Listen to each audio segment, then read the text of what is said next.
वर्ष 2019 में तत्कालीन जिलाधिकारी माला श्रीवास्तव ने सांसद निधि द्वारा कराए जा रहे 11 परियोजनाओं के कार्यों, जिसमें ऑफिसर क्लब में 7.5 करोड़ की लागत से निर्मित ऑडिटोरियम भी शामिल है, के संबंध में तमाम अनियमितता और भ्रष्टाचार की शिकायत प्राप्त होने के आधार पर 25 अधिकारियों की एक जांच टीम गठित की थी।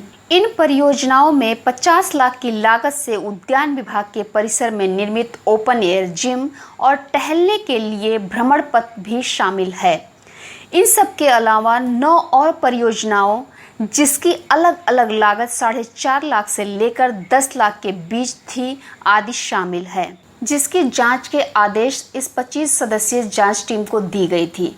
इन जांचों की जिम्मेदारी XEN PWD प्रांतीय खंड अनिल कुमार गुप्त, joint magistrate Prem Prakash Meena, SE विद्युत वितरण एवं XEN RET रामनाथ सोनकर के साथ ही XEN जल निगम विशेश्वर प्रसाद एवं जिला अल्पसंख्यक अधिकारी धर्मदेव त्रिपाठी, RETXN एवं जिला समाज कल्याण अधिकारी राम शंकर यादव, जिला पंचायत राज अधिकारी ब्रह्मचारी दुबे, सहायक अभियंता RET अनवारुल हक, जिला सभा अधिकारी रणजीत निराला, प्रभारी सहायक अभियंता राजेश कुमार गुप्त, जिला पिछड़ा वर्ग अधिकारी SK सिंह एवं सहायक अभियंता सिद्दीकी, BN पांडे, CPO अश्वनी कुमार तिवारी, पूर्व सहायक अभियंता PWD, मुख्य कार्यकारी अधिकारी मत्स्य संदीप वर्मा, राणा धतुर सिंह, DMTO TP गुप्त और पंडित चतुर्भुज तिवारी आदि को कई टीम बनाते हुए तत्कालीन जिलाधिकारी माला श्रीवास्तव द्वारा दी गई थी। साथ ही जिलाधिकारी माला श्रीवास्तव ने इस जांच टीम को यह भी हिदायत दी थी कि इस जांच में किसी भी प्रकार की लापरवाही बर्दाश्त नहीं की जाएगी और जांच की आख्या संपूर्ण साक्ष्यों और तस्वीरों के साथ प्रस्तुत करने के आदेश दिए थे। यह जनपद में अपने आप में ऐसा पहला मामला था जिसमें किसी जिलाधिकारी ने माननीयों के निधि से कराए गए कार्यों की जांच के आदेश दिए हों। माननीयों के निधियों से कराए गए इन कार्यों में संगठित होकर धन के बंदरवाट करने के आरोप लग रहे थे। ऑडिटोरियम के लिए आवंटित किया गया धन चुनाव के ठीक पहले सांसद के प्रस्ताव पर तत्कालीन जिलाधिकारी डॉक्टर राजशेखर के समय में स्वीकृत कर दिए गए थे, जो कि नियमों के विरुद्ध था। अगर सांसद हरीश द्विवेदी दोबारा चुनाव न जीतते तो ऑडिटोरियम के लिए किए गए भुगतान की भरपाई भी मुश्किल में पड़ जाती। इसके साथ ही ऑडिटोरियम के कार्यदायी संस्था के विरुद्ध भी कार्रवाई की मांग उठ रही थी। ऑडिटोरियम को लीज पर देने के मामले पर भी सवाल उठ रहे थे। बहरहाल पूर्व जिलाधिकारी माला श्रीवास्तव ने तमाम शिकायतों और ज्ञापनों पर संज्ञान लेते हुए टीम बनाकर जांच के आदेश दे दिए थे। सूत्रों से खबरें थी कि जांच टीम बहुत जल्द जांच की आख्या पूर्व जिलाधिकारी माला श्रीवास्तव के सामने प्रस्तुत करने वाली थी।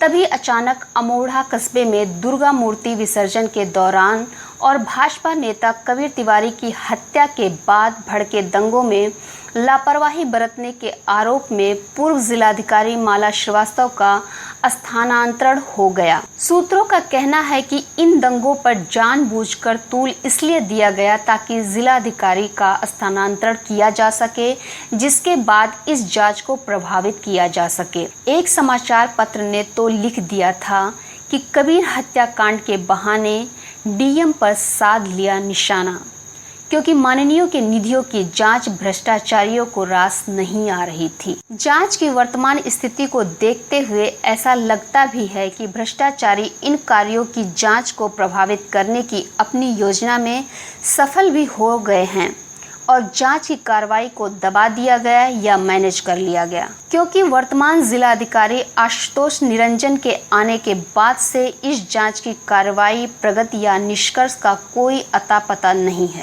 कारण ही पूर्व DM माला श्रीवास्तव के जाने से जनपद की जनता के द्वारा ये कयास लगाए गए थे कि जिलाधिकारी के जाने के उपरांत जनपद में फिर से भ्रष्टाचार पनप सकता है और वह संभावनाएं पूरी तरह से सत्य होती जान पड़ती हैं।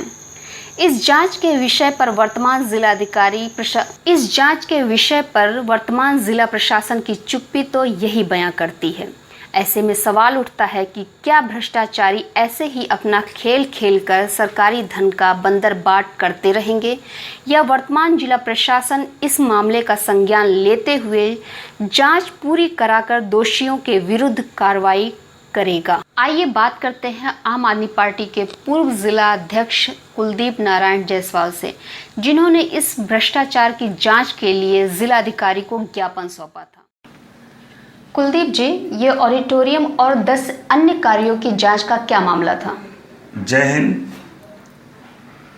ऑडिटोरियम का मामला इस समय बस्ती में एक अटल बिहारी ऑडिटोरियम बनने के लिए प्रस्ताव आया था, जिसका निर्माण तत्कालीन जिलाधिकारी राजशेखर के समय में हो रहा था तथा बड़ा तेजी से निर्माण कार्य हो रहा था और लगभग जल्द ही साल भर के अंदर ही ऑडिटोरियम का निर्माण पूरा कर लिया गया।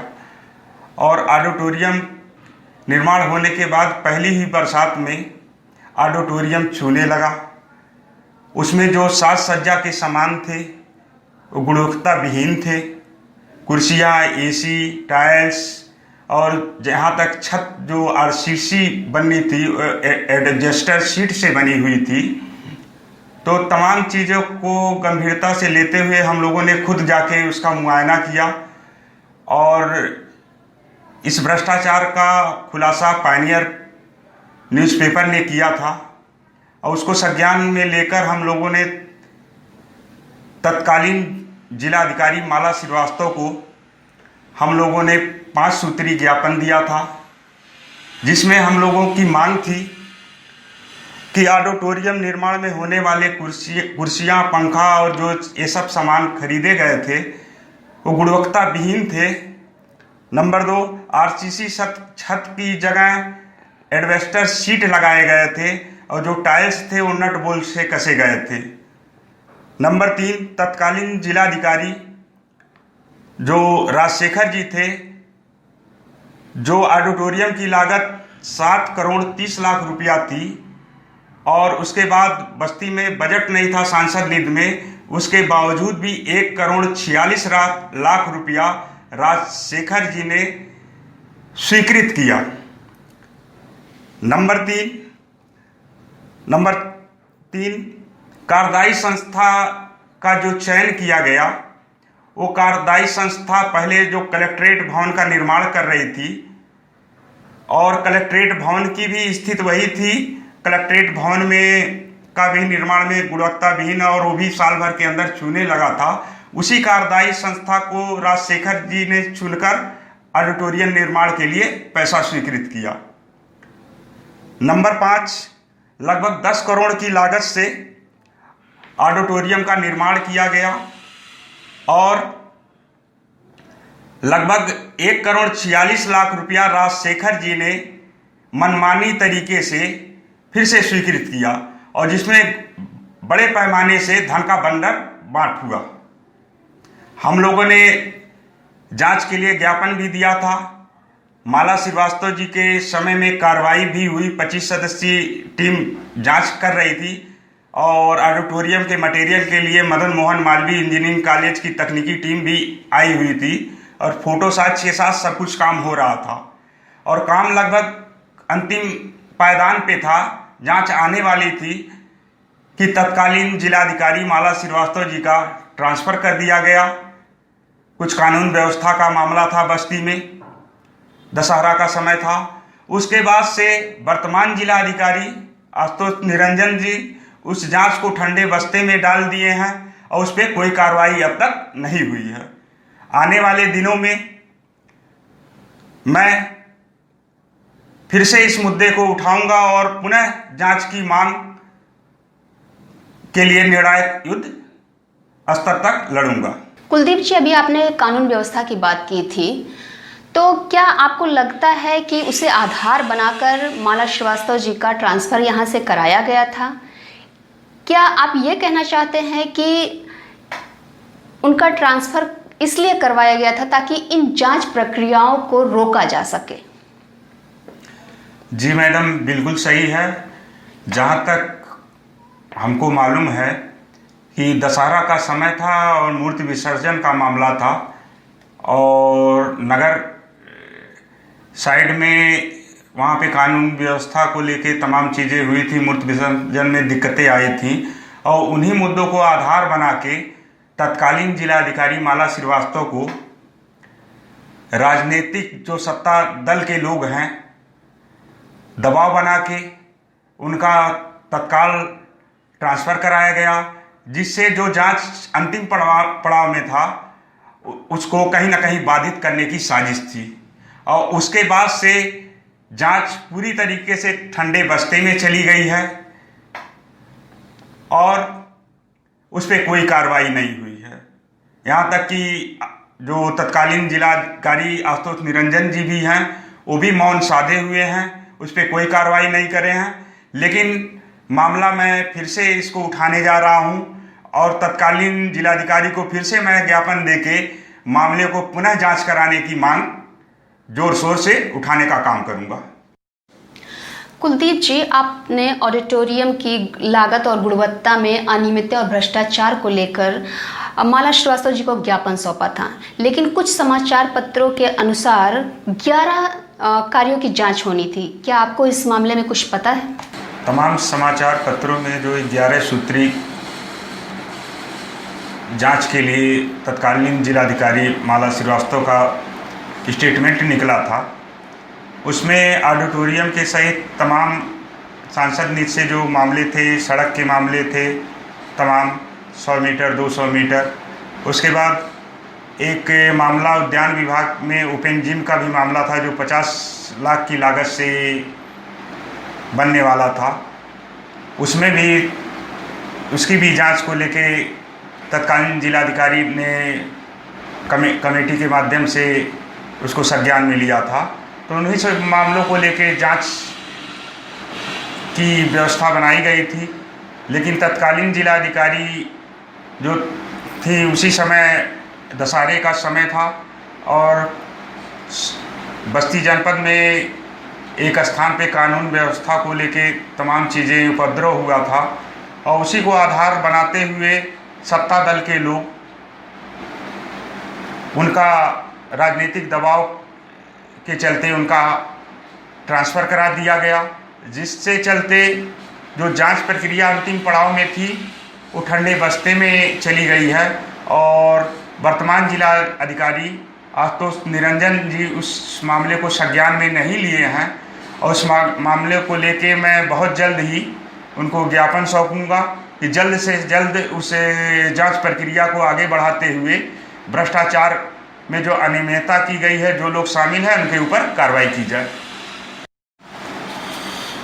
कुलदीप जी, अभी कार्यक्रम शुरू करने से पहले आप कुछ नगर पालिका द्वारा डस्टबिन लगाए जाने पे आप कुछ बात कर रहे थे और आप बता रहे थे कि उन डस्टबिनों की जो लागत थी वो करीब 18 लाख थी, लेकिन 1 महीने के बाद वो डस्टबिन या तो अव्यवस्थित देखे गए और या वहाँ पे नहीं पाए गए। तो आप इस विषय में क्या कहना चाहेंगे?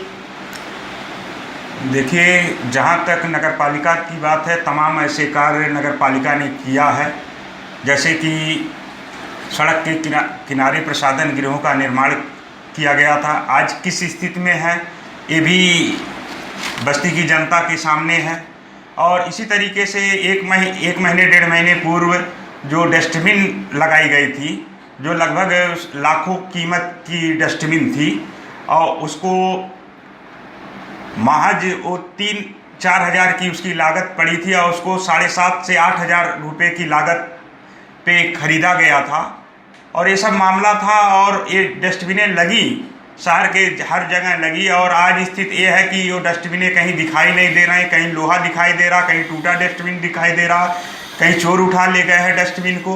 तो इस तरीके से सरकारी धन का दुरुपयोग किया जा रहा है और बहुत जल्द मैं नगर पालिका के खिलाफ मोर्चा खोलने जा रहा हूँ। तमाम ऐसे कार्यों को मैं उजागर करूँगा जिसपे ज्ञापन देके और धरना प्रदर्शन करके उस पर कार्रवाई की मांग करूँगा जिला प्रशासन से।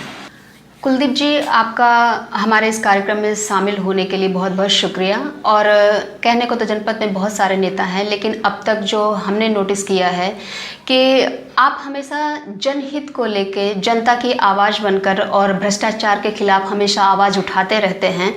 तो इसके लिए मैं आपको बहुत बहुत धन्यवाद करती हूँ कि आप सामाजिक मुद्दों को लेकर आगे बढ़ रहे हैं और अपनी आवाज़ को इसी तरीके से जनहित के लिए उठाते रहे हैं। इसके लिए मैं आपको बहुत बहुत धन्यवाद देती हूँ।